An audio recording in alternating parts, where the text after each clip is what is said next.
It didn't take long. In fact, it was almost instant.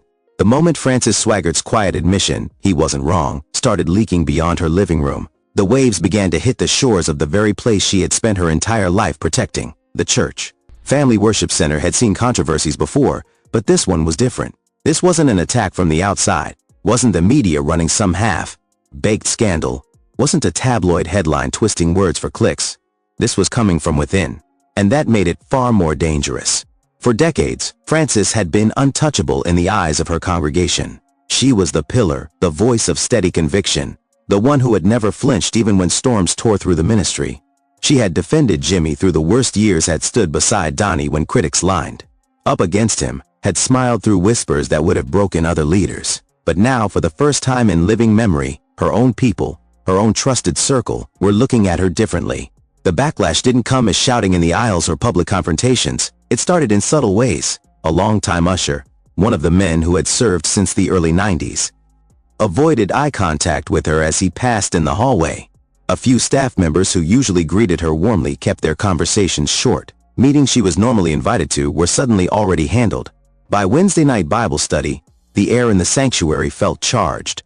It was the kind of atmosphere where people smiled on the outside, but you could feel the questions burning behind their eyes. Why would she say that? Does she regret defending Jimmy all those years? Is she going to start saying more?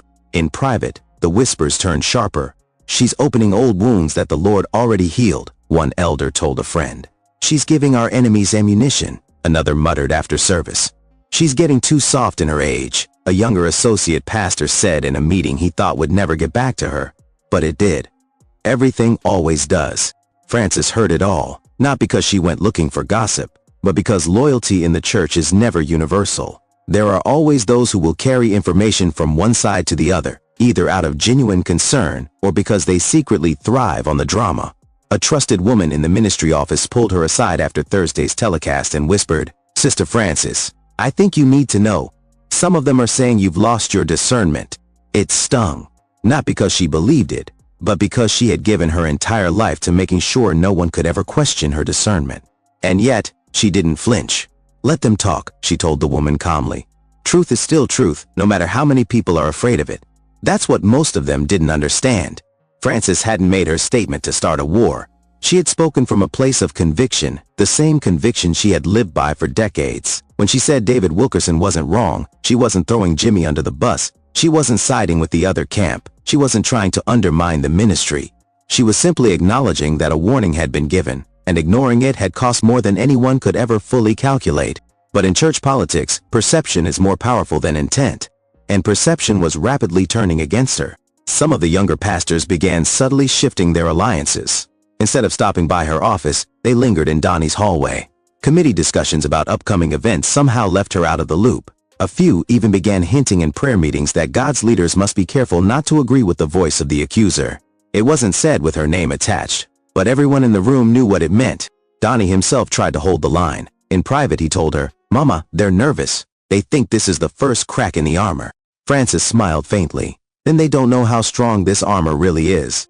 Still, even Donnie could see the shift. Certain board members began asking him whether his mother planned to clarify her statement in public. Others suggested that perhaps she stepped back for a season so the ministry could move forward without distractions. Those words, "step back for a season," were the polite church way of saying, "We want you out of sight until we decide it's safe to bring you back." But Frances wasn't a woman who had survived decades in the spotlight by stepping back. Instead of hiding, she showed up to every service, every taping, every planning session. She didn't address the controversy directly from the pulpit, but she didn't pretend it hadn't happened either. Her demeanor was the same as it had always been, poised, confident, gracious. If the whispers were meant to intimidate her, they failed. The real test came 2 Sundays later, when she was scheduled to speak briefly during the morning broadcast. Everyone wondered if she would clean up her statement or walk it back entirely. The sanctuary was packed, the cameras were rolling, and somewhere in the control room, a director was no doubt sweating at the thought of her going off script. She took the microphone, looked over the congregation, and smiled. "Sometimes," she began, "God sends a word that's hard to hear. And sometimes we don't want to admit that the word was for us. But I've learned, in all my years serving him, that ignoring a true word doesn't make it false. It only makes it hurt more when the truth catches up to you." She didn't mention Wilkerson's name, she didn't mention Jimmy's, but she didn't have to. The backlash didn't end that day. If anything, it intensified in some corners. But in others, her courage began to spark something different. A few members of the congregation came to her quietly after service and said, "Thank you, we needed to hear that." One elderly man, a member since the ministry's earliest days, gripped her hand and said with tears in his eyes, "Sister Frances, you're still the only one who will tell it like it is." And that, in the end, was the divide. Some would never forgive her for saying what she said. Others would never forget her for it. But Frances had already decided she wasn't here to be remembered as the one who never made anyone uncomfortable.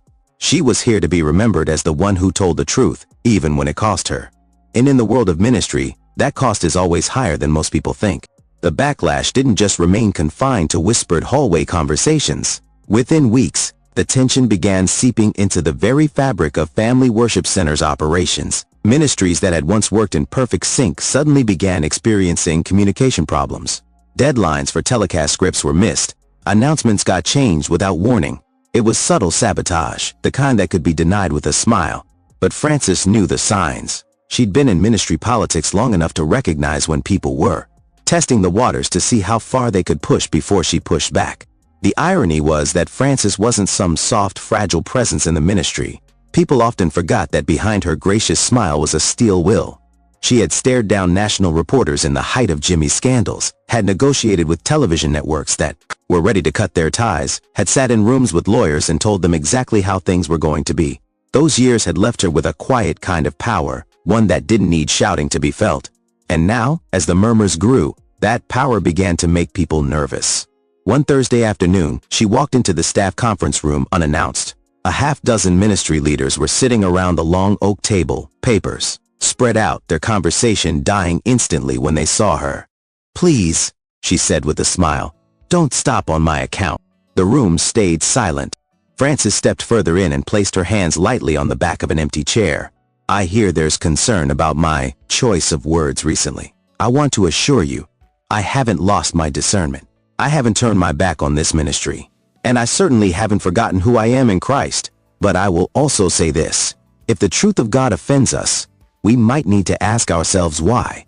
No one responded. A couple of the younger men glanced at each other, clearly unsure whether to challenge her or stay quiet. One finally said, "Sister Frances, we're only concerned that—" She raised a hand, cutting him off without losing her smile. "Your concern is noted, and my conscience is clear." She turned and left the room. That was the thing about Frances. She never needed to win a debate by argument. Her presence alone could end it. But her presence also had a way of polarizing people.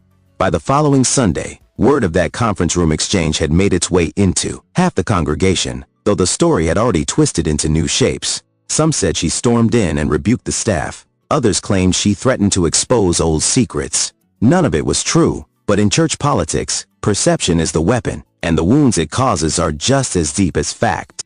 And then came the meeting. It was a closed-door board session on a humid Tuesday evening. One of those meetings where the parking lot was mysteriously fuller than usual, and everyone inside seemed to be speaking in hushed tones. Donnie was there, sitting stiffly in his chair. Gabriel was there, though his face betrayed a kind of cautious worry. A few of the older board members shuffled papers, avoiding her gaze. The chairman cleared his throat. "Sister Frances, we've been approached by several members who feel your recent comments have created confusion. They've asked us to consider a period of rest for you from public speaking." A period of rest. It was exactly what she'd expected.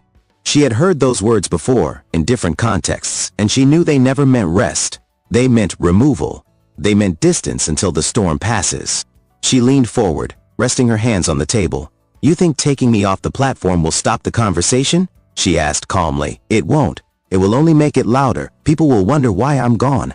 They'll fill in the blanks with stories you can't control. If you think I'm the problem, you don't understand the real problem." No one spoke. The air was so still you could hear the soft ticking of the wall clock. Finally, Donnie spoke up. "If we silence my mother over this, we're saying the truth is too dangerous for this ministry, and that's not the ministry my father built." That statement split the room. Some nodded in agreement, others shifted uncomfortably. But the motion to arrest Frances was quietly dropped, at least for now. The decision didn't erase the tension. In fact, in some ways, it deepened it. There were those who now saw Frances as untouchable. someone who could defy the board and remain standing. And then there were those who saw her as a dangerous variable, a person who could say something else tomorrow that would spark another storm.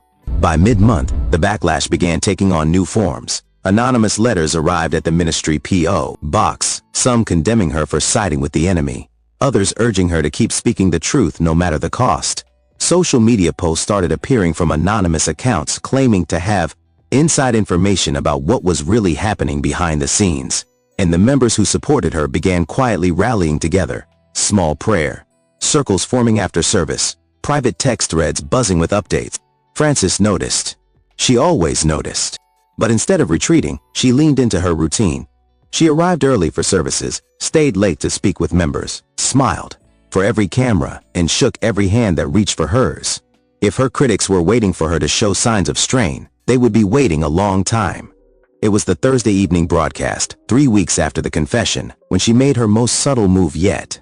Sitting on the panel during a live telecast, the conversation drifted to the topic of heeding the warnings of God. Frances looked into the camera, her voice steady. Sometimes, she said, God sends a voice that we don't want to hear. We ignore it because it's uncomfortable.